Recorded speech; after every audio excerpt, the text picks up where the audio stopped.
Hey guys, welcome back to my channel. Anyway, make sure to like and subscribe, and quick disclaimer, there may be mature content and maybe 18 plus content, and I don't own this story. With that stuff out of the way, let's begin. Chapter 31, Eraserhead vs Todoroki. Shouta. Being the first to fight, Shouta stepped into the ring as soon as he heard his name being announced.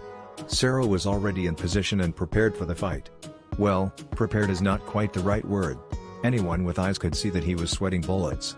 As Mike Sensei introduced the fight, Shouta wasn't paying attention. Sero flashed him a shy smile. "I don't think I can defeat you," Sero said. "But I'm not about to give up without trying." "Very well." Shouta nodded to him. "I respect you, and for that I'll give it my all." From Class 1A, Todoroki Shouta vs Sero Hanta, also from Class 1A. Midnight announced, then cracked her whip. "Start." Sero immediately lunged at Shouta, throwing his tape to try to trap him. Shouta smiled and stomped hard on the ground with his right foot. Immediately the ice took over the rink, burying Sero in a huge iceberg. Shouta blinked a few times. "Alright, I overdid it a little," he said. "Sero, can you move?" Midnight asked. Sero tried to break free from the iceberg, but he gave up and shook his head after a few seconds. Todoroki Shouta is the winner. The crowd began to shout encouragement to Sero as Shouta approached and began to melt the ice slowly so as not to cause a thermal shock to his classmate, who was shivering from the cold. "Sorry about that," Shouta said with a small smile. And no problem, DDD dude," Sero said. "TT, thanks for TT taking MESA seriously." He gave Shouta a trembling grin. "Can my pretty assistant help us here?" Midnight said with a smirk. Toya climbed into the ring, flipping her off on the way, and started helping melt the ice. He almost fell 3 times. Seriously, how the hell did someone manage to make him wear heels? More importantly, how is that person still alive? Shouta had to hold back from laughing again. As soon as he managed to get Sero off the ice, he supported his classmate and took him to the infirmary. He felt the temperature rise and saw a flash of blue behind him as he left. "Your brother is scary," Sero said, looking over his shoulder. "Maybe," Shouta hummed. "But after today I have blackmail material for the rest of his life." Sero laughed, but Shouta was being completely serious. Kaminari Denki vs Yaoyorozu Momo. "Boy, wasn't that a little bit too much, Todoroki?" Denki was watching the result of the first fight on the small TV in his waiting room while waiting to be called for his fight. Todoroki certainly raised the audience's expectation level with this power act. Unfortunately, no other student has the raw power to compete with this, except perhaps Tokoyami on a moonless night. But well, before worrying about Todoroki, he has to win his own fight. Momo is a powerhouse in her own right. The fight won't last long, but it will undoubtedly be tough. Mike Sensei starts announcing the next fight, and Denki heads to the arena. For a moment, he looks at the case by the door but decides that it's not time yet. Besides, against someone like Momo, that's not what he needs. When Mike announced him, Momo was already in the arena waiting for him.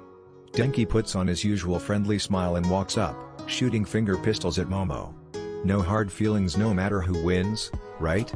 Denki asks. "Of course not." Momo smiles, then as Midnight starts counting, she takes her battle instance. "Start." Midnight cracks her whip.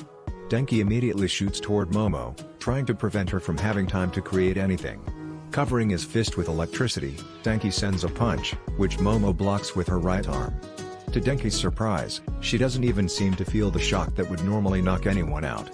Focusing on her arms, he realizes that they are covered by something.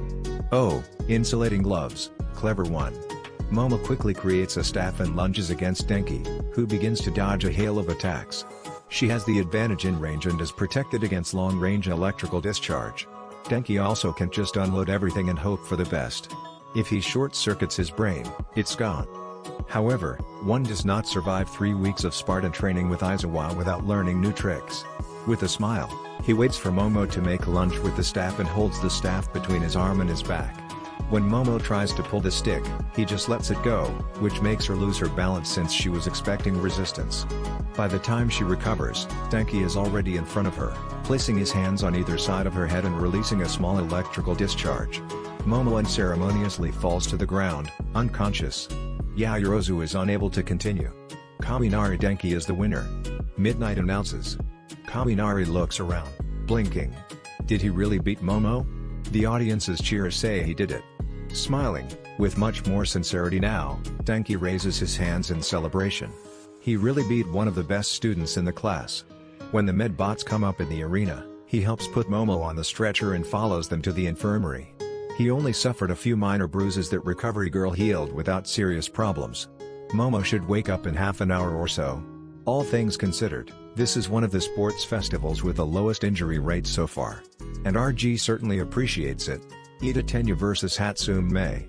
Poor Tenya ends up being tricked and used as a test dummy to show off Hatsume's various inventions in the longest fight of the entire festival. After this, Mei leaves the ring, and Tenya moves on to the next round. Ashido Mina vs Sasuke Tsuyu. Unfortunately for Sue, she ended up with probably the worst matchup possible at this festival. Mina knows her too well. As the fight begins, Mina covers herself with acid. A simple acid that makes the body numb when in contact with the skin. And that works on Sue's tongue.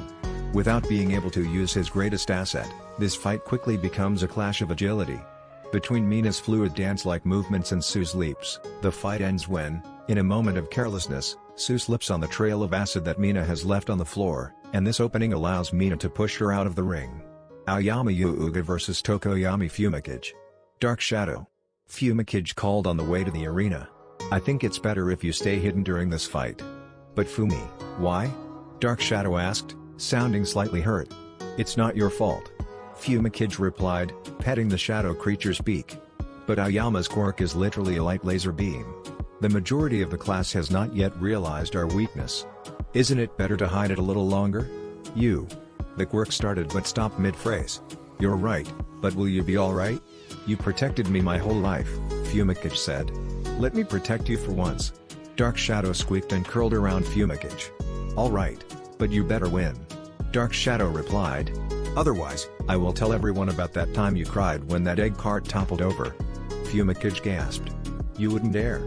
Just try me. Dark Shadow. I was 5. Fumikage argued. My cousins. What are you all doing? Someone call an ambulance. Dark Shadow mocked then started laughing. Fumikage glared at his quirk for a good 5 seconds before snorting and starting to laugh too. You are terrible, Dark Shadow, he said, shaking his head. And you love me. Dark Shadow replied. Fumikage did not grace him with an answer. Instead, he steeled his expression and said in a serious tone. Don't worry, Dark Shadow, Fumikage said right as he was about to step into view. Light shall never conquer the darkness.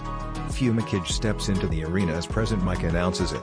Aoyama was already there, spinning and waving to the audience. When he notices Fumikage, he turns and gives a salute which Fumikage responds with a slight bow. 3, 2, 1. Midnight cracks her whip. Start. Aoyama wastes no time firing his laser at Fumikage, but, already expecting it, the crow dodges it with a step to the side. Aoyama tries again, but Fumikage dodges in the same way. They do this dance for a few minutes. Aoyama shoots, and Fumikage dodges, but he doesn't move closer to try to attack. Fumikage realizes that his classmate is starting to get frustrated, and his attacks are becoming more frequent and desperate. Until Aoyama makes a mistake and shoots a laser for more than a second. He instantly realizes his mistake as he drops to his knees, covering his stomach with his arms. Seizing the opportunity, Tokoyami quickly covers the distance between them and dropkicks Aoyama right in the face. The impact is enough to send him out of the ring. Still, even if it wasn't, Aoyama doesn't get up. Aoyama is out of bounds. Tokoyami Fumikage is the winner. Midnight announces. Dark Shadow appears and wraps himself around Fumikage, screeching his cheers. What a mad banquet of darkness. Fumikage says as he steps out of the ring and helps put Aoyama on the stretcher. But despite his words, anyone could notice the smile on his face, as big as it is possible when his head is that of a raven. Kirishima Eijiro vs Shoji Mizu. This fight can be described in one word, brutal. It is no secret that, in terms of physical strength, Kirishima and Shoji are probably the strongest in the class. Kirishima is basically a wall, while Shoji attacks like a machine gun with his 6 extra arms. In the end, Kirishima's toughness held up well, but as the saying goes, water dripping day by day wears the hardest rock away. When Kirishima finally reached his limit and had to let go of the stiffening, Shoji grabbed him and threw him out of the ring, winning the match. Monominata vs Shinsu Hitoshi. It must be karma. It's the only explanation. Only karma explains Hitoshi having to face the biggest asshole he's met since he came to UA right in the first round. Some bored god wants to make Hitoshi taste his own medicine. Now, Hitoshi knows that he is also an asshole. His quirk depends on making people respond, and the best way to do that is to get under their skin. But even Hitoshi has a line, and taunting someone using a traumatic experience definitely crosses that line. When Hitoshi climbs into the ring, Monoma is already waiting for him with his bastard smirk on his face. Hitoshi ignores Present Mike's introduction, accessing what he knows about his opponent. Monoma's quirk is some kind of copy quirk. Hitoshi saw Monoma copy explosion and hardening during the cavalry battle. He seems limited to 3, maybe 4 quirks at a time and must have a time limit on the copies. 5 minutes? 10? He doesn't show any physical indication of which quirks he has copied at the moment. 3, 2, 1. Midnight counts. Start. Monoma stomps hard on the ground, which softens as if it was made of mud. The trail reaches Hitoshi, who begins to sink as if in quicksand. Nice quirk. Izuku would be having a field day here. Hitoshi smirks and looks Monoma dead in the eye. Is that all you got? Hitoshi asks. For someone so determined to prove himself superior to us. You are not all that. Oh. I'll show you who's the best. Got him. Hitoshi smirks. Hitoshi sends his scarf towards Monoma, but it hits some kind of invisible wall and stops. Oh? Can't the great Class A get past my barrier? Monoma taunts. Why don't you give up? You are so dumb that you don't even know that you have already lost. Hitoshi says, smirking. He waves his hands in some weird motions just to confuse his opponent in the audience. Why Monoma starts. Sleep. Hitoshi says, snapping his fingers. He grabs Monoma's mind right after the snap. Now, you will carefully return the floor to normal. Hitoshi says, and Monoma steps on the floor again, hardening it back to normal and releasing Hitoshi. Great job, now turn around and walk out of bounds. Monoma wordlessly turns around and walks out of the ring. Monoma is out of bounds. The winner is Shinsu Hitoshi. Midnight announces. Hitoshi makes an extremely exaggerated spin and bows towards the announcing booth.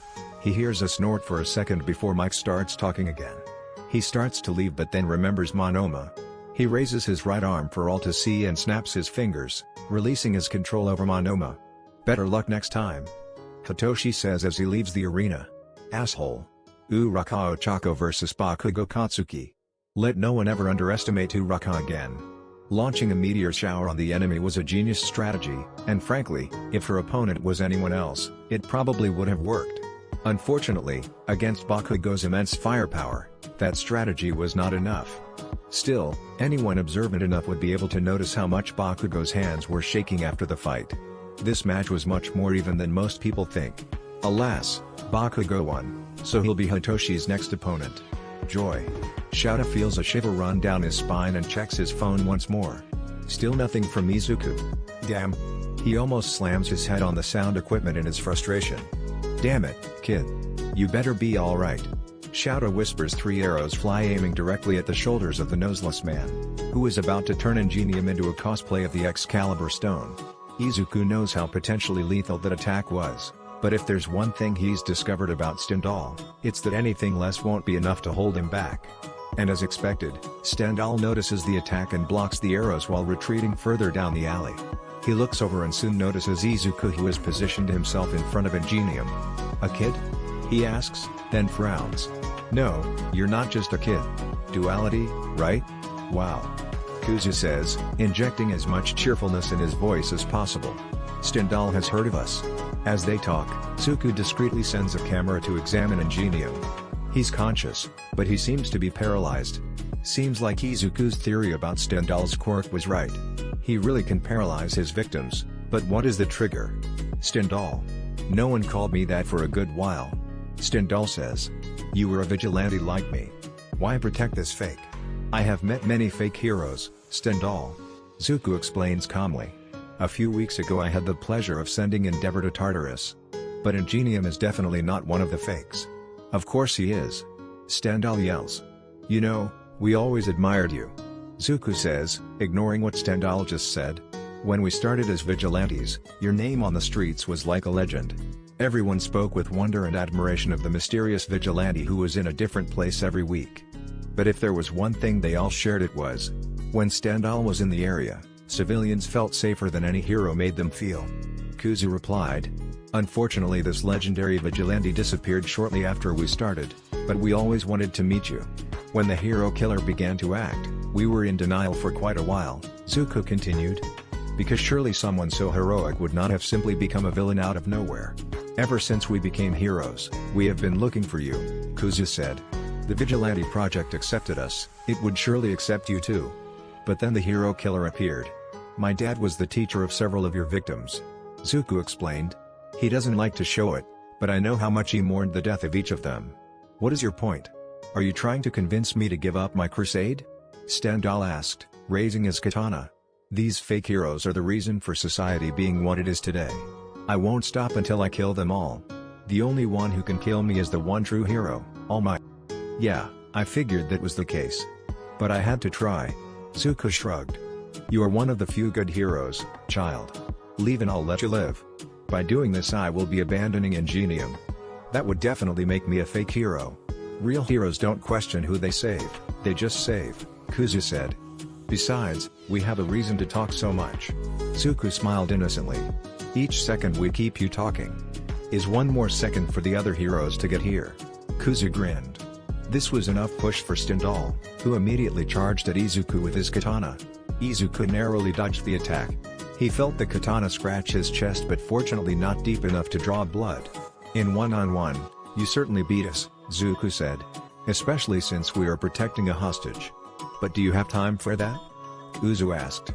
"The heroes already have our location, they will be here any second now." As if on cue, they hear footsteps approaching the alley, and at this moment, Izuku makes a mistake. For just a second, he takes his eyes off Stendhal, but that is long enough to lose sight of him. And when he least expects it, Stendhal is in front of him, swinging his katana in an arc and hitting Izuku in the stomach. "They're here." Someone calls and rushes into the alley. "DCH. You have escaped this time, Ingenium," Stendhal says, looking at the fallen hero. "But there won't be a next time." With that, Stendhal runs out of the alley, easily missing the heroes into the city. Izuku pressed their fingers to his stomach, and when they looked, they were red with blood. Looking down, they see the blood quickly dripping onto the floor. "Damn," Zuko says, pressing his back against the wall and sliding to the floor. "Dad is going to kill us." Kuzu completes. As they hear footsteps approaching and paramedics running, his vision darkens. The last thing they see before losing consciousness is Ingenium's haunted expression as he says something that Izuku cannot hear. Chapter 32 Todoroki Shouta vs Kaminari Denki. Kaminari and Todoroki look at each other face to face. Shouta can easily see how nervous Kaminari is even though he disguises it well. Shouta can also see what was in the case that Kaminari has been so secretive with his colleagues until now. Of course, Shouta already knew it was there. He was one of those who approved the gear. But it doesn't change the fact that Kaminari has been acting as if it were a state secret. Now, as Midnight prepares to start the fight, Kaminari, positioned with a sword in his right hand and a shield in his left, prepares for the fight. If you pay attention, you can see the signature on the shield saying Hatsum Industries. Todoroki curiously observes the weapons in his classmates' hands. Shouta can feel the same curiosity emanating from the rest of his Hell class. And being honest, he will never admit it out loud. He is curious too. Shouta has seen the diagrams and knows how this weapon works, but knowing and seeing it in action is quite different. 3, 2, 1. Start. Midnight cracks her whip. As soon as the fight starts, Todoroki opens up with the same attack he used against Sero in an attempt to end it as quickly as soon possible. Kaminari, with sparks dancing in his right hand, inserts the sword, which absorbs the electricity, into the shield. The shield detaches from his hand and molds itself into the sword's blade as Kaminari swings it over his shoulder and slams it down hard, releasing all the accumulated electricity in a shockwave that crashes into the ice. The resulting explosion sends out a mixture of steam and cold air that obscures the arena from the audience. When the cloud began to dissipate, Kaminari was in the same place. The sword and shield now fused together as one long axe. Todoroki was at the edge of the ring, the impact not throwing him out only because he managed to create a wall of ice in time. Todoroki throws another wave of ice, and this time Kaminari swerves to the side and swings the axe over his head, hitting the wall of ice. When he uses his electricity, the blade starts spinning like a chainsaw, cutting through the ice easily and clearing the way. Kaminari runs at Todoroki with his axe in hand, but Todoroki raises his left hand, throwing a wave of flames at him. Kaminari stops, puts his arm over the axe blade, and pulls the handle. The blade returns to its shield form, and Kaminari quickly defends the flames while continuing to run toward Todoroki. When he's practically on top of Todoroki, Kaminari tries to bash him with his shield, but Todoroki jumps to the side. Todoroki tries once again to bury him in an iceberg, but this was his biggest mistake. Kaminari, already anticipating this move, had already started to load the sword and insert it into the shield again. Repeating his first attack, he discharges all the accumulated electricity that crashes into the ice, generating an explosion even bigger than the first. When the fog cleared, Kaminari was halfway across the ring with his sword stuck in the ground for support. Todoroki was outside the ring. Todoroki is out of bounds. Kaminari Denki is the winner. Midnight announces. Kaminari looks around, taking a few seconds to realize that, yes, he is indeed won, and then raises his sword in celebration as the audience cheers. Todoroki stands up and watches for a few seconds, clearly disappointed by his defeat, but he doesn't look angry. He gives a little smile before leaving the arena. Ida Tenya vs Ashido Mina. From the creators of the exit sign Ida, we present Bull-Ida. The only thing missing was that Ashido was wearing a red cape for this fight to be considered a real bullfight. Ida, being the straightforward person that he is, constantly charged toward Ashido with all his speed while the dancer calmly dodged each attack. He really needs to pay more attention to the space around him, though. Ida didn't realize he was being let out of the ring until he was announced the loser of the fight after one of his charges. Tokoyami Fumikage vs Shoji Mizu. Bad matchup for Shoji. As strong as his 6 arms are, Dark Shadow feels no pain and doesn't back down from the rain of blows, just slowly pushing Shoji out of the arena. Unfortunately, Shoji is not fast enough to avoid the shadow and loses the duel. Between this fight and the next, Shouta's phone starts ringing, and Shouta gets up to answer it without even checking who it is. Hizashi doesn't even bat an eye as Shouta runs out of the room. "Hey, Shu. Tensei? It's been years since Tensei called. They always talk by message. Tensei?" Shouta cannot hide the concern in his voice. Tensei was commanding the operation for Stain's capture. If he is calling instead of Izuku, it means... What happened? Is Izuku fine? Stain escaped. Tensei sighs in tortuous seconds of silence that feel more like hours as he tries to think of what to say next. And Izuku is in emergency surgery. Where?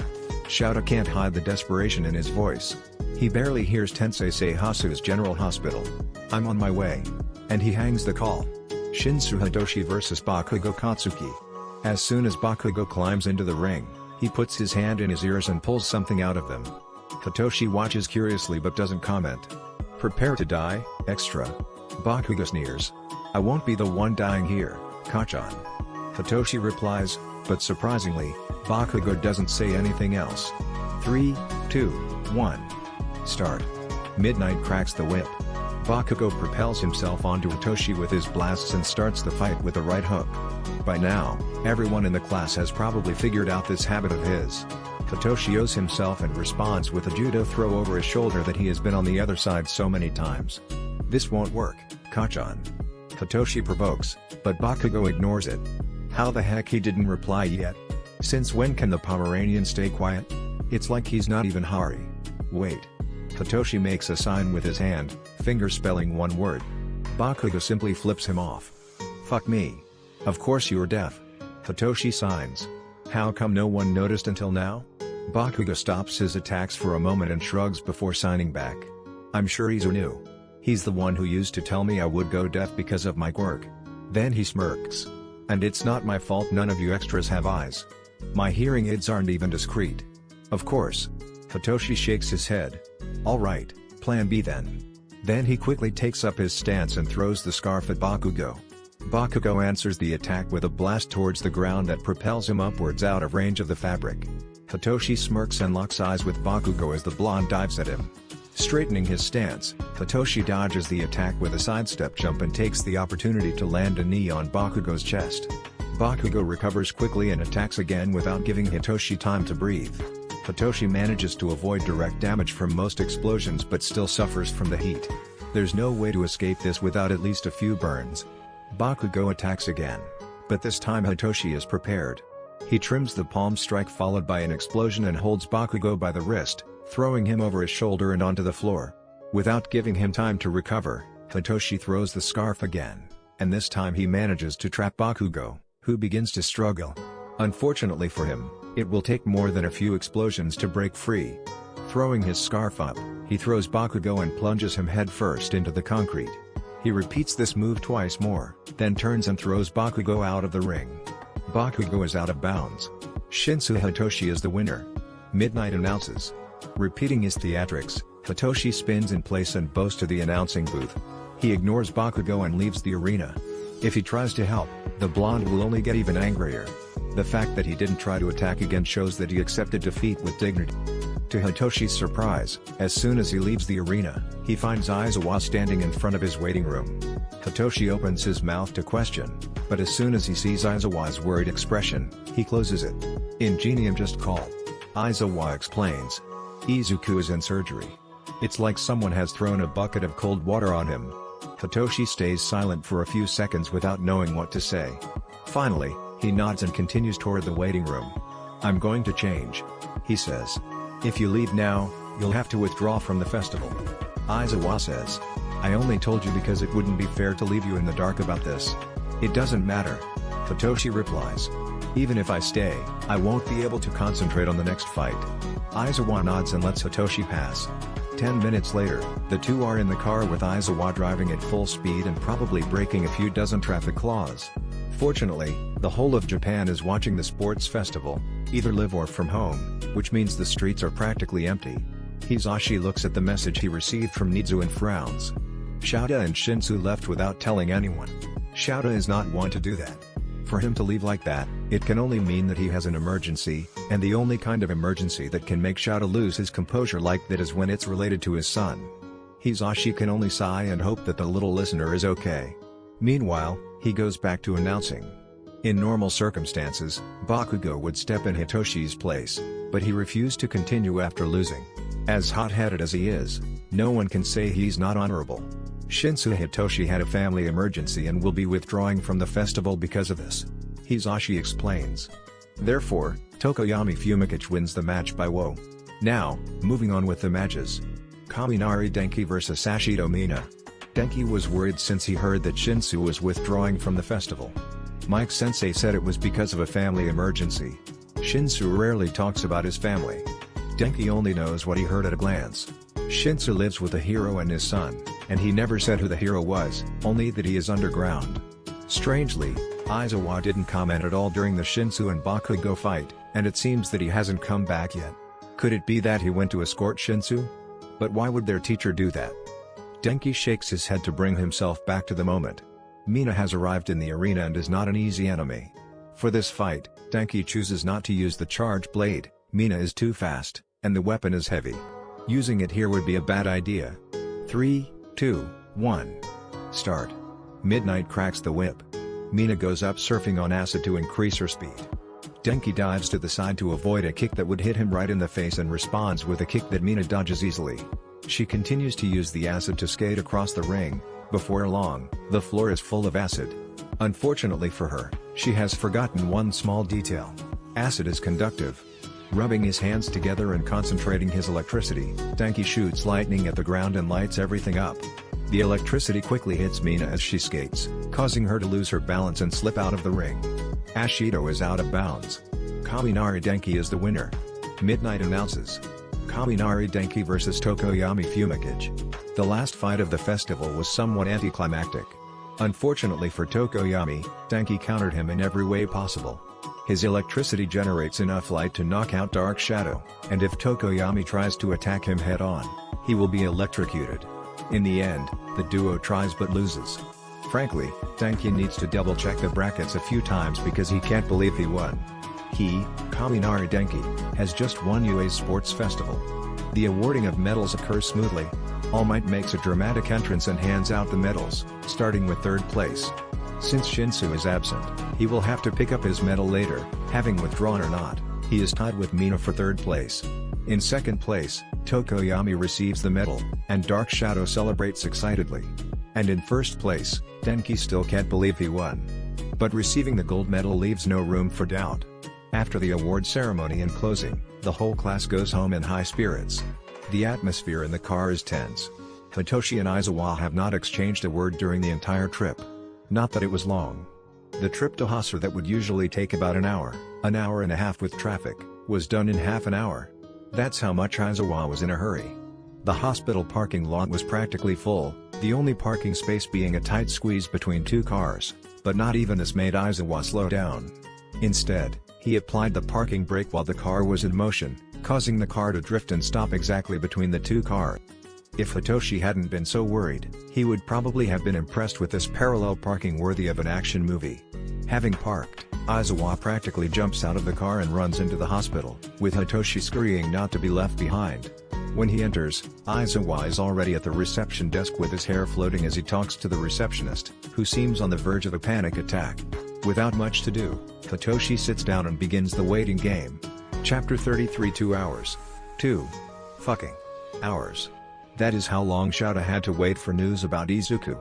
No one informed him anything other than he is still in surgery and we will let you know as soon as he is out. Shouta knows that his reaction is illogical. He knows how hospitals work. He has been in them more times than he would like to admit. But no matter how illogical he is being, all logic disappears when it comes to his child. Hell, after the USJ, the only reason Shouta was calm when Izuku woke up was that he was high on tranquilizers and analgesics. By now, Shouta must have walked a few miles, pacing in circles in front of the reception desk. Shinsu is sitting close enough to hear any updates but far enough away to be ignored by most. He seems on the verge of hypnotizing Shouta to try and calm him down. Which would be pretty hypocritical of the insomniac who hasn't stopped tapping his foot for a second since they arrived. Aizawa? With the speed in which Shouta ran to the nurse who called him, anyone would think he had a speed quirk. The nurse, apparently much more experienced than the receptionist, didn't even bat an eye. Aizawa Izuku is in the hero wing. Follow me. Shouta didn't need to look to know that Shinsu was right behind him.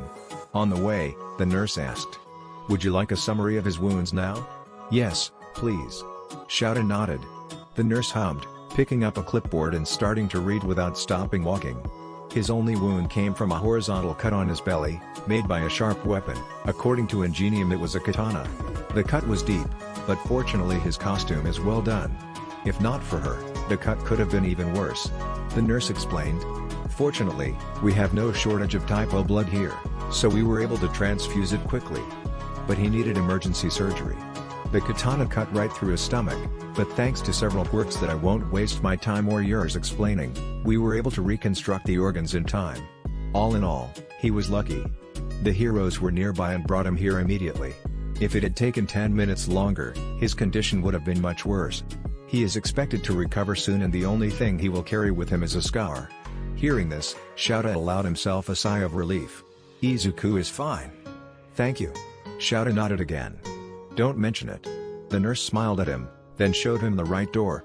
He will need to spend the night under observation, but if his condition does not worsen, he should be able to go home. Just remember to keep the wound clean and bandaged and monitor for possible infection. It is recommended to wait at least a week before trying any kind of quirk to speed up the recovery. Other than that, just make sure that he rests and avoids any kind of strenuous activity. He doesn't want his stitches to open. His stomach has basically been rebuilt, he will probably have little appetite for the next few weeks. It is important that he eats light meals. He may have a fever. Izuku doesn't get fevers. It is impossible because of his quirk. Shouta commented. What we have to keep an eye on is something else. And I figure you know what to do. The nurse replied. It has happened a few times in the past. Shouta nodded. It's rare, but it happened. Okay. You can go in. When he wakes up just call me. Having said that, she left. Shouta took a deep breath and opened the door. Upon entering, he immediately saw the bed where Izuku was lying, still unconscious and dressed in a hospital gown. This sight immediately brought Shouta back to memories of the first time he had seen Izuku like this, just after the incident with Hisashi. Since that time, this has happened only a few times. Incredibly, Izuku is good at keeping himself safe. Or rather, Zuku is good at keeping Kuzu safe, and Kuzu is good at keeping Zuku safe. But as rare as it is, it has happened a few times. Hero work is dangerous, and sometimes it is impossible not to get hurt. Still, it never gets easier for Shouta to see Izuku unconscious in a hospital bed. That hyperactive kid shouldn't be so still. Shouta silently approaches the bed and just watches for a few seconds as Izuku's chest slowly rises and falls. Izuku was a little paler than usual. Placing a hand on his forehead, Shouta noticed that his skin was cold. His skin is always at an above average temperature. That is one reason cats love him so much. But Shouta had expected this. Izuku's organism behaves a little differently than other people. Technically, his normal body temperature is what most would consider a high fever. His fevers are different. Instead of his body temperature rising, it falls. Izuku doesn't get fevers. He gets hypothermias. Meanwhile, Shinsu silently dragged 2 chairs to the edge of the bed and sat down on one of them. He hasn't said anything since they left the sports festival, and it doesn't look like he will say anything for the moment. He just silently watched Izuku. Shouta waved his hands in front of him to get his attention. "It's okay." Shouta signed as soon as Shinsu looked at him. "He's okay." Shinsu nodded and looked again at Izuku. He started to sign without looking back at Shouta. "I know." He sighed. "Logically, I know he's fine, but..." "You're still worried," Shouta said aloud this time. Shinsu nodded again. "I'm the same." Shinsu turned his face back to him so quickly that Shouta feared he would have whiplash. Nobody knows better than me how capable he is. But that will never stop me from worrying about him. Worrying is a dad's job. I will always worry about all of you. Just as I know that he will never stop worrying about us. Shinsu kept silent for a few seconds, then his eyes widened as what Shouta said finally registered. He hesitantly raises his hands again. "All of you?" He signed tentatively, then looked back to Izuku. "Us?" "Yes, problem child too." Shouta smirked. "Do you think I won't worry about my son? Or that he won't worry about his brother? You mean it?" Shinsu finally speaks. As tears gather in his eyes. "I never say things I don't mean. Unless it's a logical ruse." Shouta smirks then looks Shinsu in the eyes. "Of course. If this is what you want." "Yes." Shouta puts his arm around Shinsu's shoulder and pulls him into a side hug. "I would say welcome to the family. But we already considered you family from day one," Shouta said. "We are just making it official now, Shinsu. Then call me, Hitoshi." Shinsu Hitoshi replied. "If you are going to be my dad, it makes sense to use my first name." "As you wish, Hitoshi." This time, Kuzu and Zuku wake up at almost the same time. Just a few seconds of difference. Right away, they notice something. They are trembling. Kuzu tries to move, but their arms and legs are numb, and although they have just woken up, they feel oddly drowsy. "Cold." Kuzu slurred. "Wow," his voice is slow, and the whole room went silent. Suddenly Kuzu realized that there was someone talking right next to the bed. He looked over and saw Dad and Toshi. "Hi?" If asked in a few days, Kuzu will totally blame the painkillers. He is usually much more eloquent than that. "If I wasn't afraid of busting your stitches I'd be crushing you in a hug right now," Toshi said, approaching carefully and wrapping his arms around Izuku. Hugs are more of a Zuku thing, but that doesn't mean Kuzu will turn a free one down. He may not go out of his way to ask for hugs, but that doesn't mean he doesn't like them either. And at that moment, honestly, a hug sounds incredibly nice. Izuku practically melts in the hug. Warm. Was Hitoshi always this warm? "No, I'm not." "You are cold." "What?" Kuzu wasn't mumbling, was he? "I think it was me." Zuku slurred. "But I'm too tired to care right now." Toshi giggled as he pulled away from the hug, and Izuku immediately missed the warmth. Before they could think much about the cold, they felt a weight on their heads, and something white appeared in front of their eyes. When Izuku looked up, they saw their dad putting his scarf on him. Izuku smiled as they buried their face in the scarf. Then Zuku suddenly remembered something and quickly turned to his dad. "Ingenium," he said quickly. "Is he okay?" "Tensei is fine," Shouta assured. His armor protected him from the worst of the attacks. He had only scratches. "That's good," Zuku sighed in relief. "I'm so glad he's fine." "We can discuss what happened later," Shouta said. "When you are not so tired." "The nurse said that you can be discharged tomorrow morning," Toshi explained. "As long as there are no complications tonight." "Great." Kuzu replied. "I hate hospitals." "I know, problem child." Shouta replied, ruffling his hair. "Go back to sleep." "And isn't that a tempting offer?" Izuku certainly feels tired. Nodding, Izuku lies back down, and in a few seconds, he falls asleep. The night passed without any incident or complication, and once Shouta was sure that Izuku would not wake up, he quickly returned home to get some things for Izuku. Including Izuku's favorite comfort hoodie that he's sure his son would want. The next day, as soon as possible, Shouta heads off to sign Izuku's discharge while Hitoshi helps him get ready. He then goes to Izuku's room. Upon entering the room, Shouta has to hold back his laughter when he sees how Izuku is dressed. One would think that the boy is getting ready to travel to Alaska. He was dressed in a winter coat, heavy gloves, a scarf, and a cap, and he was wearing 2 pairs of socks. Shaking his head, Shouta goes to him and crouches down, showing his back. "What?" Izuku asked. "You're not walking like this, problem children." Shouta replied. "It is either that, or a princess carry. Your choice." Izuku grumbles but climbs onto Shouta's back. But Shouta knows that they are just being dramatic. If there is one thing that Izuku loves, it is piggyback riding.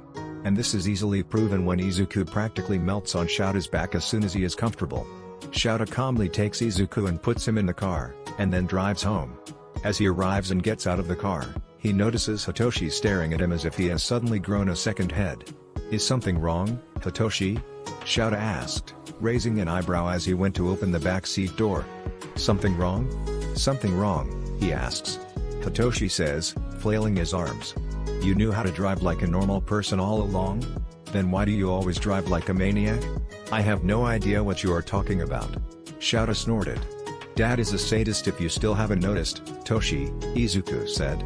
"I don't know why I expected an answer," Hitoshi said, shaking his head. "Let's go," Shouta said. "Eep." Izuku yelped as Shouta pulled him up and put him in a princess carry. Shouta carried Izuku into the apartment, with Hitoshi following close behind, laughing all the while at the expression of betrayal on Izuku's face. Upon entering, Shouta immediately places Izuku on the couch and goes to the kitchen to start preparing some tea. He wants Izuku to rest, so no coffee, while Hitoshi keeps Izuku company.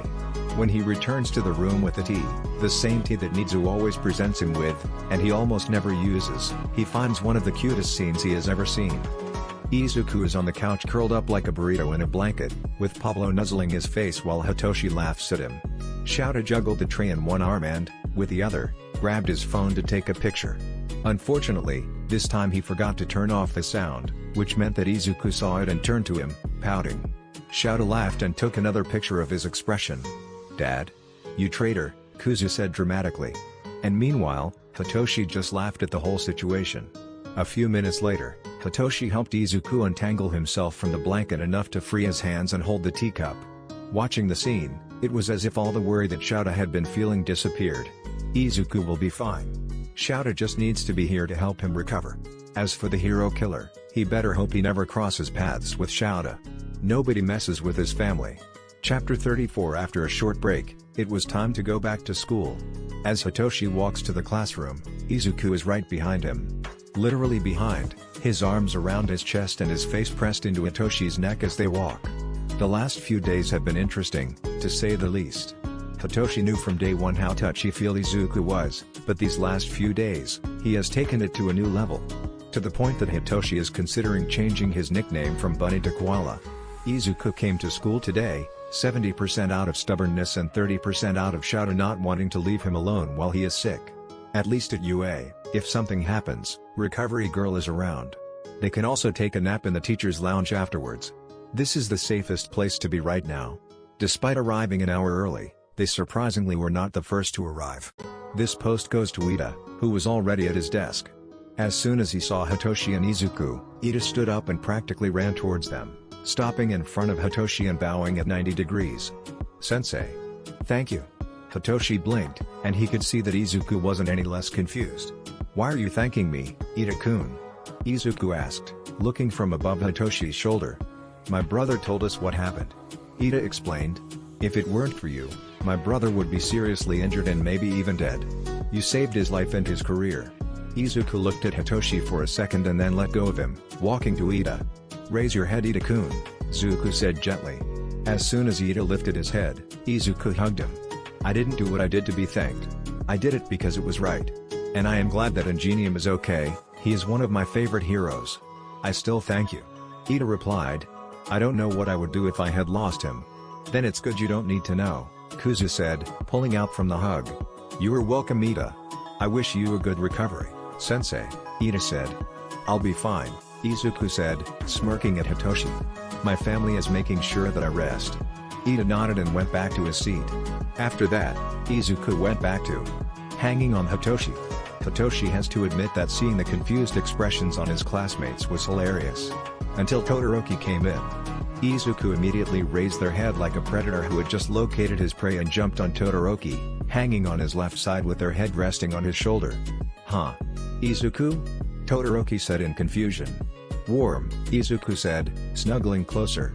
Hitoshi feels a slight pang of jealousy at this action, but the feeling fades quickly when he sees Izuku's happy face, and seconds later, he's laughing with the rest of the class. Shouta stops in front of the door to the classroom 1 minute before the class starts. As usual, he intends to enter exactly on time, not a minute early, not a minute late. This time, however, he has one more student accompanying him. A student who will certainly be a headache. Why did he agree to Vlad's idea anyway? The day after the sports festival, shortly after he had taken Izuku home, Shouta was at school for a meeting with the staff. The same one that takes place every year, where they go over the internship offers the students have received. The purpose of the meeting is simply to filter the offers to ensure that no student goes with any hero who ends up hurting them. Be it for prejudice or lack of ethics. The school has rarely had to veto any offer, but even so, it is a safety issue. Right after the meeting, Shouta wanted nothing more than to go home, but he was interrupted by Vlad King, who wanted to discuss something with him.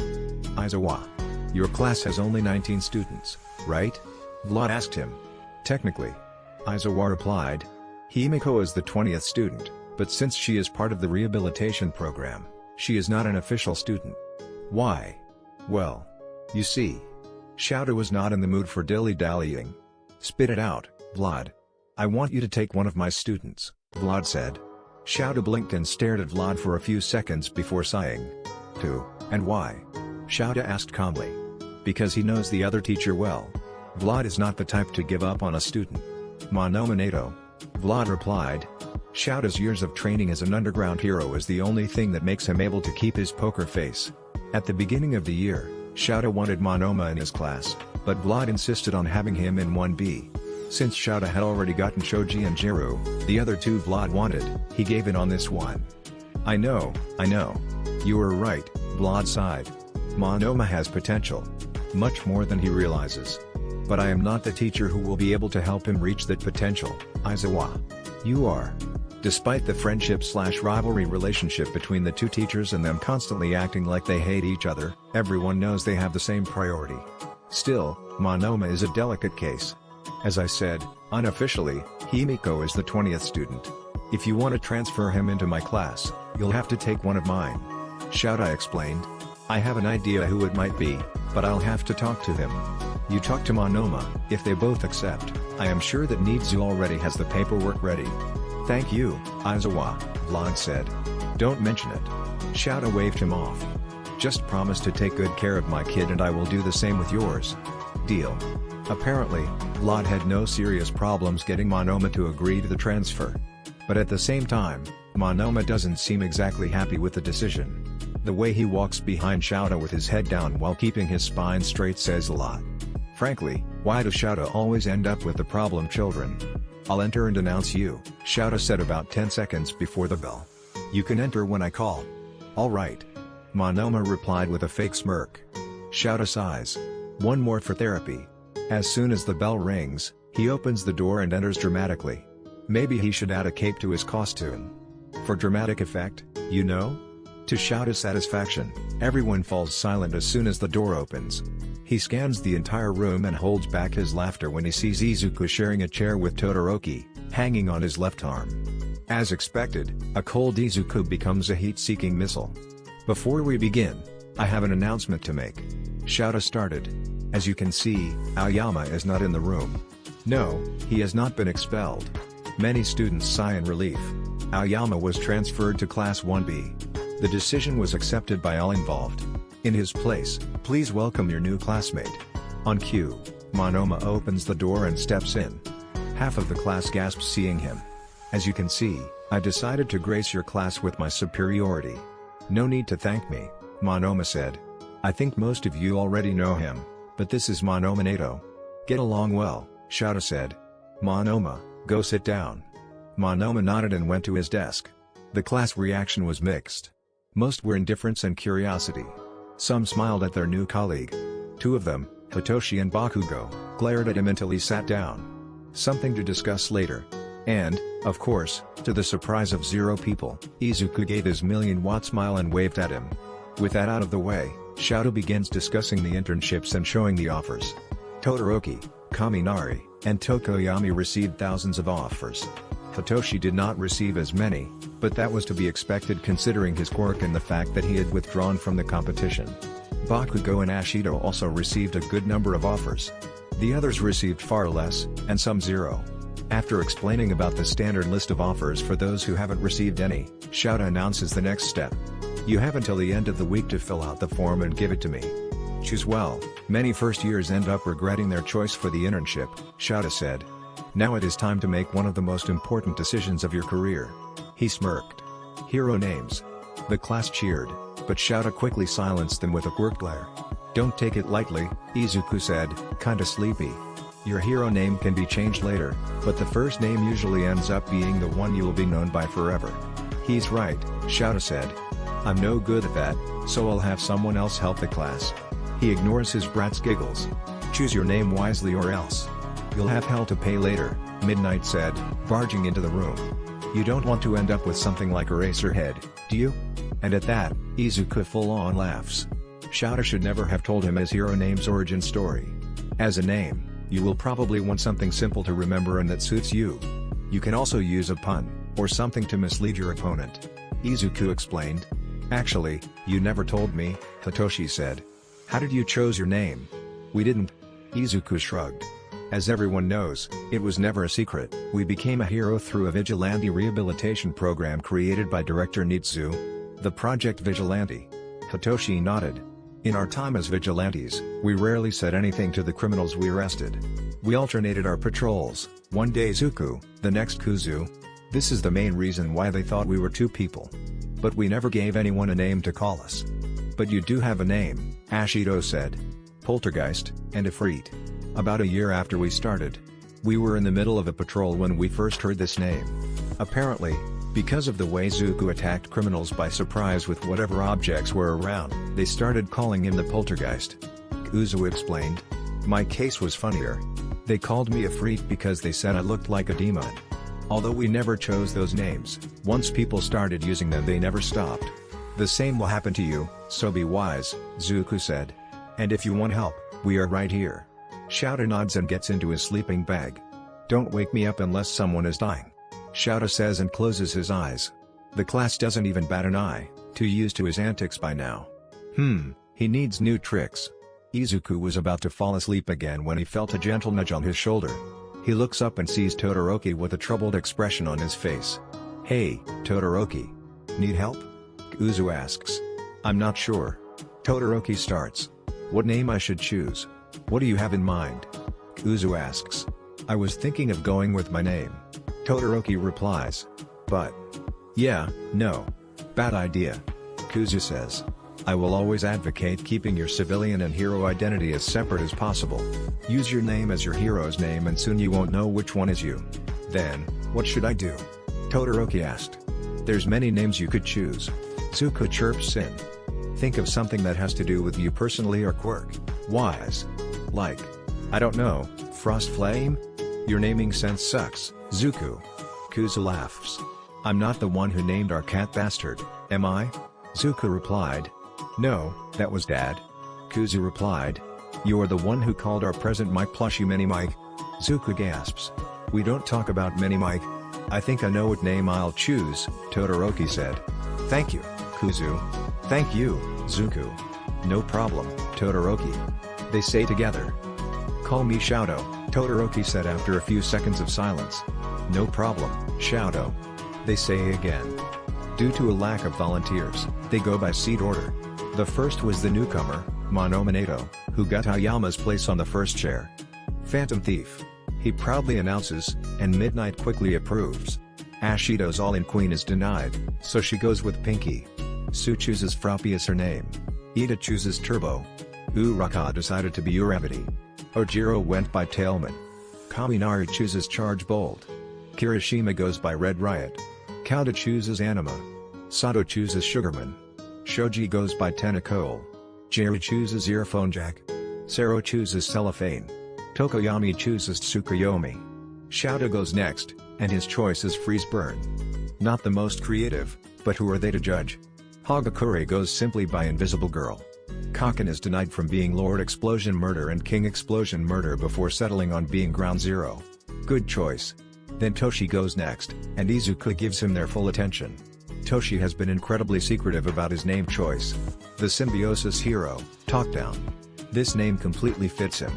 Toshi gives them a shy look as he says it, and Izuku replies with a big smile. Next, Yamomo chooses Krichi. And the last one is Himiko, who animatedly skips to the front of the class. The actress Hero. Impersonation. With the names chosen, all that remains is to choose with whom they will do their internships.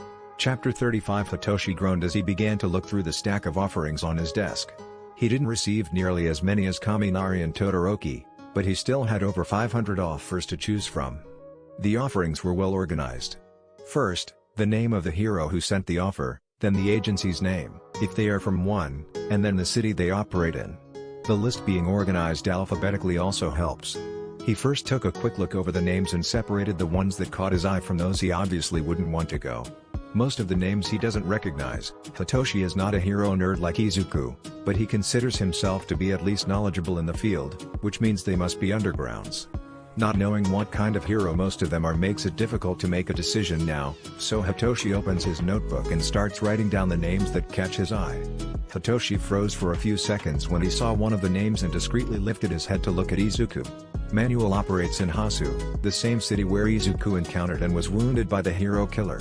Hitoshi frowns and writes the name as one of his options. What Hitoshi doesn't notice is the worried look that Izuku gives him. Hitoshi jumps up when he hears someone knocking on his door suddenly. He was so focused on his notebook that he was not paying attention to his surroundings.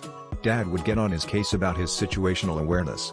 But being fair, he should be allowed to let his guard down inside his room. Come in. Hitoshi calls out while hiding the notebook under his pillow. The door opens slowly, and Izuku enters with a shy smile on his face. Hi, Toshi. Can we talk for a moment? Zuku asks. Sure. Hitoshi replies, and Zuku comes closer, pulling the desk chair closer to the bed, and sits down, crossing his legs on it. So, have you decided who you're going to intern under? Zuku asks. I'm not sure yet. There's so many options here. Hitoshi says, staring at the stack of papers on his desk. Zuku pulls the first sheet of paper into his hand and begins to read. I take it that you don't know most of these names. Hitoshi nods.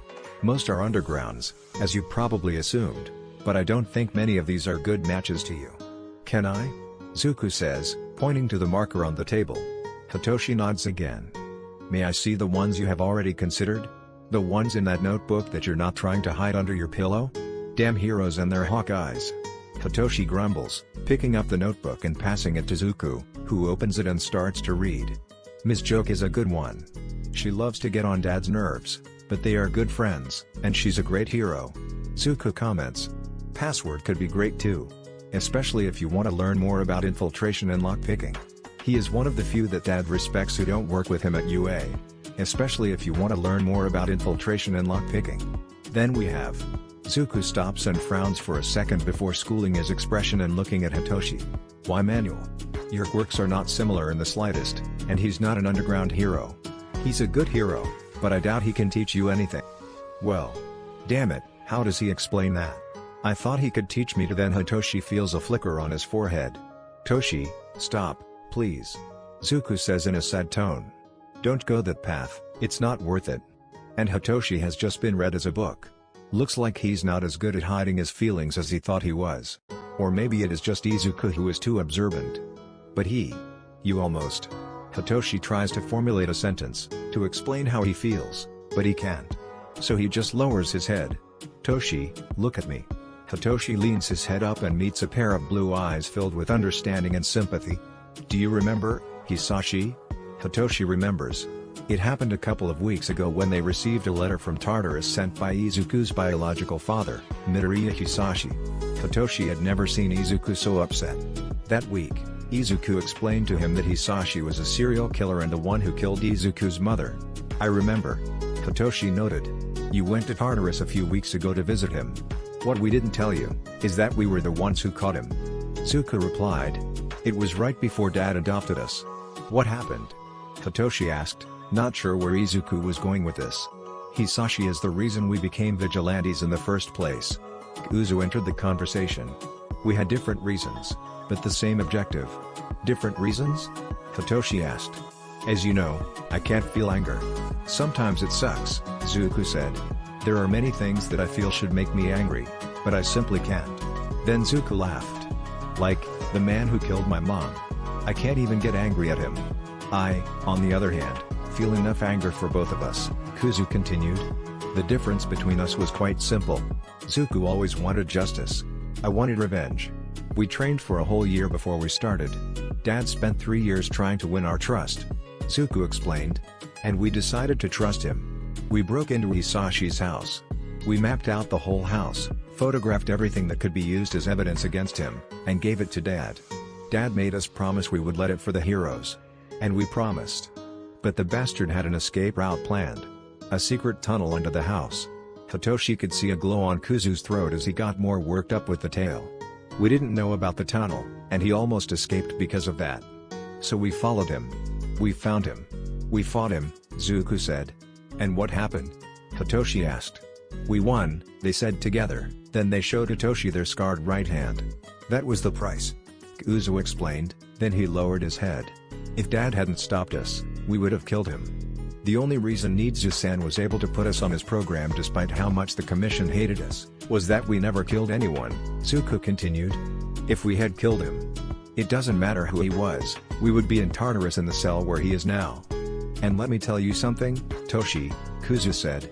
Beating him like that didn't help at all. It didn't erase all the abuse we suffered at his hands. It didn't take away the scars and burns that we still have because of him, Zuku said. It has not lessened the anger I feel toward him, Kuzu continued.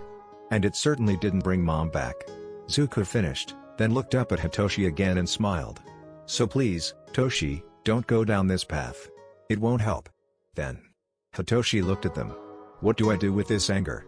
He hurt you. I can't just forgive him. Anger will not just go away. Kuzu noted. But you can learn to work with it. There's nothing wrong with feeling anger. Just don't let your anger control you. Zuku smiled. And if you need help. That's what family is for, isn't it? Kuzu finished.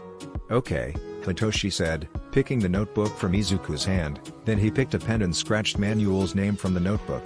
I promise I won't go after Stain. Great. Zuku grinned. Now, back to your internship. I'll mark the ones I think could benefit you the most. Though, I have a feeling I know who you're going to intern under. He started to mark a few names on each page with the yellow marker. On one page, he used a red marker on a single name before returning to the yellow one. If you have questions about any of these heroes, you can ask Dad or us. Dad? Hitoshi asked. Dad ignores most of the new Limelight heroes. But there isn't an underground he doesn't know about. He says it's because he likes to know who he might run into during his patrols. Uzu explained. And it kinda makes sense. If it's someone he doesn't know, it's probably a vigilante. Dad is not opposed to working with them, but he likes to know. Okay. Hitoshi says. Thanks for the help, Bunny. Anytime, Toshi. Zuku grins and gets up from the chair, leaving the stack of papers on the desk and putting the chair back in the right place. Hitoshi picks up the stack and starts reading the names that Izuku has marked. He has narrowed the list down to about 15 choices which Hitoshi quickly marks in the notebook. However, when he gets to the name marked in red, he wonders how the hell he didn't see that one before. Eraserhead, Loud Cloud Agency, Musutafu. And well, now that he is thinking logically again. Never will Hitoshi miss the chance to intern under his favorite hero. After all, there is only one other hero he could consider choosing over Eraserhead, and they are in the next room. Sensei, is he really a good choice? Tomura asks the monitor on the wall right after Kurogi reteleports the hero killer back to Hasu. Our interests conflict. He worships All Might, we are trying to kill him. Shigaraki Tomura is not stupid. Short-tempered? Yes. Childish? Maybe. Stupid? No. He has influence. An influence that you can take advantage of, Tomura. A deep voice replies from the monitor. Despite the way he acts, Tomura is intelligent and strategic. In the online world, he is one of the best players in any strategy game. That's why he knows that having the hero killer in the league is a mistake. No matter what Sensei says. I understand, Sensei. No, he doesn't. The hero killer won't help them. The way he attacked Tomura and Kurogiri minutes ago is enough proof of that. Tomura looks at the bar counter where Kurogiri was robotically cleaning a glass. All the glasses are already clean, but he still keeps cleaning them. "This is a great opportunity, Tomura." The monitor replies. "Don't disappoint me." Then the monitor turns off, and a red light appears. "A great opportunity, my ass," Tomura shouts, slamming his hands on a table that immediately disintegrates. Unlike what most people think, Tomura is usually calm. But there is something in him that generates uncontrollable anger. An urge to destroy that won't go away until he acts on it. Kurogiri continues to clean the glasses, not batting an eye on the decayed table. A few minutes, and tables, later, the red light on the monitor vanishes, and Tomura's anger starts to dim. "I can't feel him anymore," Tomura says. "It's safe for now." As soon as he says this, Kurogiri puts the glass on the counter and sighs. "How do you feel, Tomura?" Kurogiri asks. "Like a puppet," Tomura replies. "The hero killer. There is no way Sensei thinks this could work." Tomura is smart. He knows when he's being manipulated. This fury he feels is not natural. It always comes after talking to Sensei, and it's always accompanied by a feeling of being watched. Damn the day that child decided to follow the first stranger who showed him kindness. "What will we do?" Kurogiri asks, and despite his monotone voice, Tomura notices the concern in his tone. The only good thing that came out of it was meeting Kurogiri. At first, the Mistman acted like an NPC, only responding when spoken to. Always repeating the same meaningless actions. His only duty was to be Tomura's caretaker. But that began to change about a year ago. Kurogiri slowly began to show a personality of his own. The first time he confided in Tomura was when he admitted to hearing a voice in his head. As if there was someone else with him. Tomura found this strange and decided to investigate. With Kurogiri's help, he entered the laboratory of the doctor who is always with Sensei, and there he found the files on Kurogiri. This is how he discovered that Kurogiri was a Nomu. With this discovery, Kurogiri tried to communicate with the voice in his head. He discovered that the voice belonged to the person who was used to create him. Whether he's alive or is just a vestige of his former personality is a mystery. But they decided that it would be better to hide this from Sensei. Who knows what he will do to Kurogiri if he finds out. Tomura cannot lose him. Kurogiri is the only one who really cares. But it is only a matter of time before Sensei suspects something. Tomura might be a villain, but even he has things he wants to protect. "Kurogiri, we played Sensei's game for far too long," Tomura says. "It's time to steal the joystick. We need to play carefully," Kurogiri replies. "And we'll need allies. I have someone in mind." Tomura smirks. "But first I need you to keep an eye on the hero killer. He's too unhinged, we can't let him join the league. If my plan works, we make sure that Stain stays out of the picture and we get a chance to talk to our possible ally." "As you wish, young Master Tomura." Kurogiri bows and then leave in a mist portal. "I said to cut the young master crap," Tomura mumbles, smiling. Chapter 36. What? Abor. Izuku screamed at the empty apartment. It was only the first day of internships, and Izuku was already dying of boredom. The worst of his wounds had already healed. However, Granny Chio said he had to wait at least 4 more days before he could be cleared for patrols again. The result is that while everyone is in the internships, training, and learning, Izuku is stuck alone in the apartment with nothing to do. Damn Stendhal. If it weren't for him we could be training Shadow right now. That was the original plan. Right after the sports festival, regardless of how he did, Izuku was going to send Shadow an internship offer. Although fireworks are pretty common, finding a hero with a firework that is not part of Endeavor's agency is almost impossible. With the scandal of Endeavor's arrest, the heroes of Endeavor's agency had to rush to scrape together the rest of the trust they had left so that the agency would not close. With so much work ahead of them, internship offers were the last thing on their minds. Unfortunately, Izuku's forced medical leave also meant no heroes available with a similar work to Shadow's to intern under. In the end, he accepted President Mike's offer, which was a great idea. Not only is Mike already mentoring Dabi, but he also has a lot of experience with difficult-to-control quirks. As an analyst, he is second only to Nitsu, although Izuku is fast approaching his level. Alas, boredom. Who knew that being alone at home could be so dull? There are only so many fights in the news for them to analyze before they lose the fun, and in the last week, when they couldn't patrol, they advanced the whole lesson plan until the final exams. If they don't find something to do soon, they will end up making homemade bombs in the kitchen. Dad won't be happy if he comes back and finds the house on fire. Again. It happened once. One too many times, Izuku. Salvation comes in the form of a ping on their phone. Looking at the message, it is from Majima. Majima-san finished repairing our costume. Zuko cheers. And he said he added the piece we asked for. Great. Kuzu replies. Let's check it out. Alright. Pablo. Zuko calls the cat. We're going out for a while, take care of the house, and don't let the bastard break anything, okay? Pablo nods and meows in affirmation, and Izuku takes a moment to scratch behind the cat's ear before leaving towards UA. Hitoshi has lost count of how many times he has kissed the mat since he started training. Now he is used to it. Training with Izuku and Shouta, who love to do judo throws, means he's constantly being thrown to the ground. But at the moment, he's constantly being thrown to the ground by Eraserhead while another Eraserhead watches.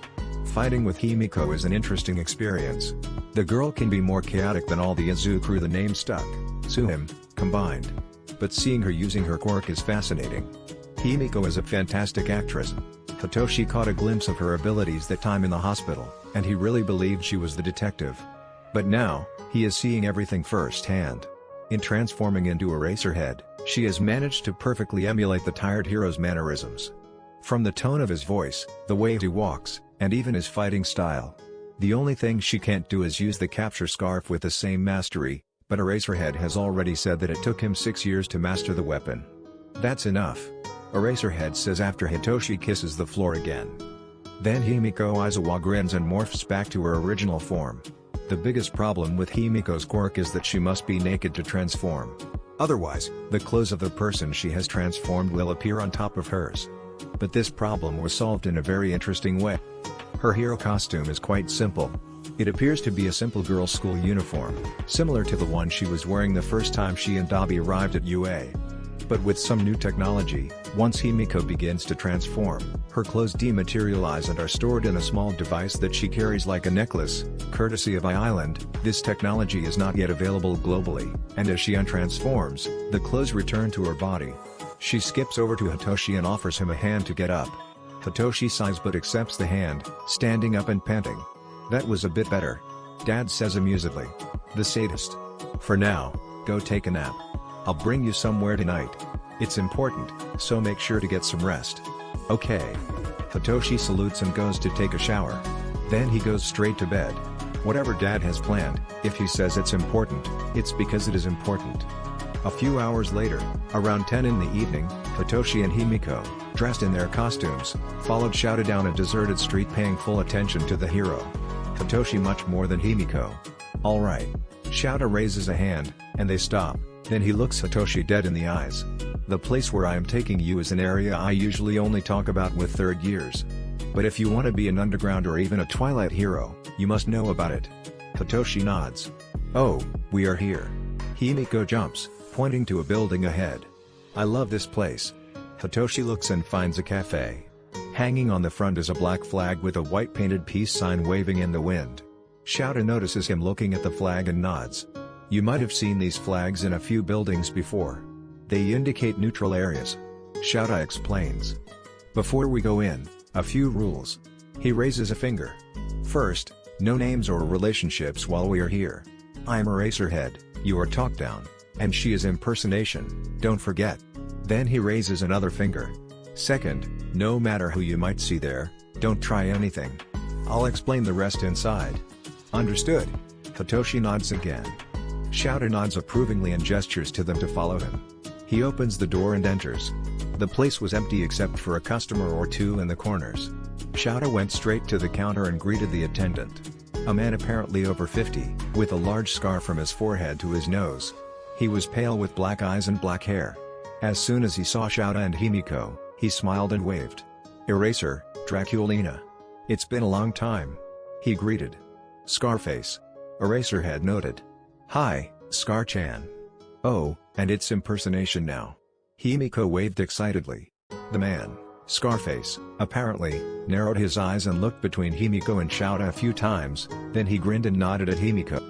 So, you've finally accepted? He asked. Yup. Me and Dabi.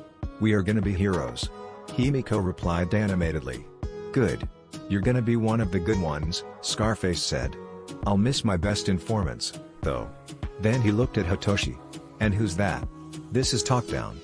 My intern for the week. Shouta explained. I'm showing him the ropes. Alright. Scarface ducks under the counter. Grade? 3rd grade. Shouta replies. And I'll have the usual. Same for him. The usual for me too. Himiko chimed in. Alright. You can use table 7. Scarface replied. I'll be there soon. Then he disappeared to where Hitoshi assumed it was the kitchen. Hitoshi followed Aizawa to one of the corners of the cafe, where there was a table with the number 7 above it. They sat down, and Shouta immediately began to talk. As I said outside. This place is a neutral area. Do you have any idea of what this means? Hitoshi does have one, and judging from what Shouta said outside, he's probably right. This place serves villains too, right? Hitoshi asks. Villains, heroes, civilians, vigilantes, informants, morally gray. Shouta says.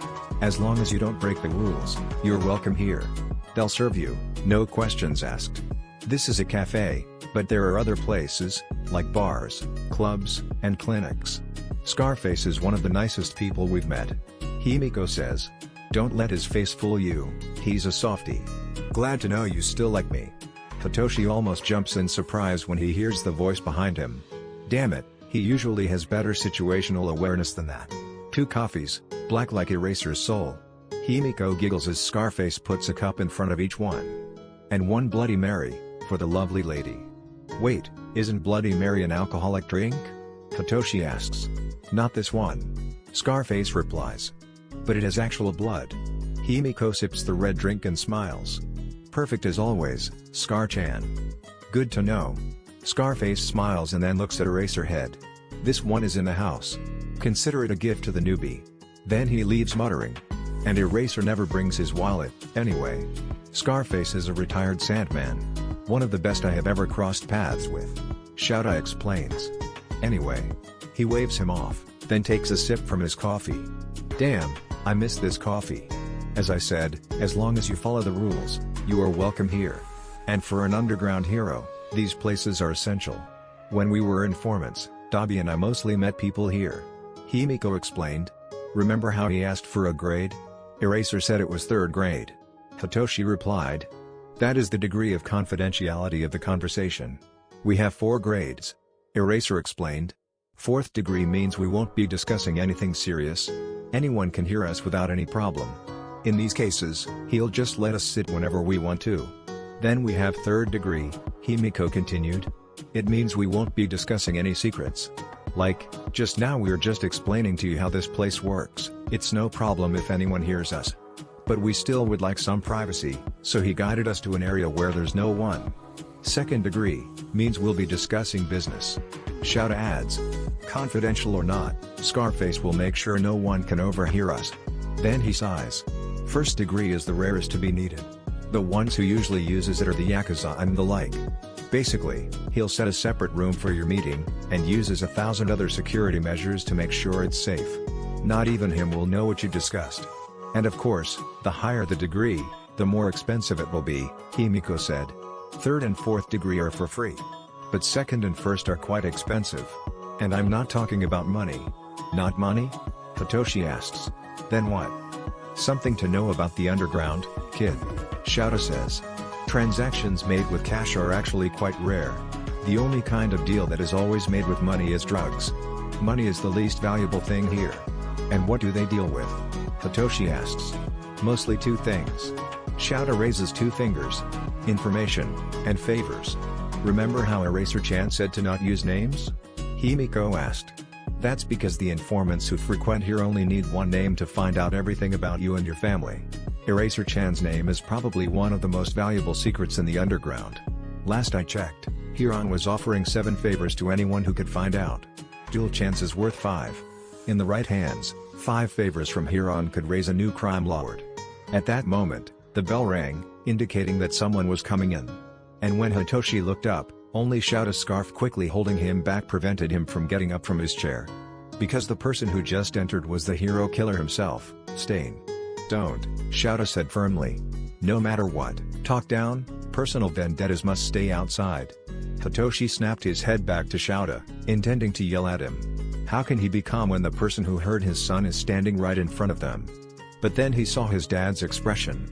His teeth clenched as he held the cup so tightly that it was about to break. Beside him, Himiko also barely contained her fury. But none of them did anything as Stain discussed something with Scarface, took a key, and then went up the stairs to the second floor.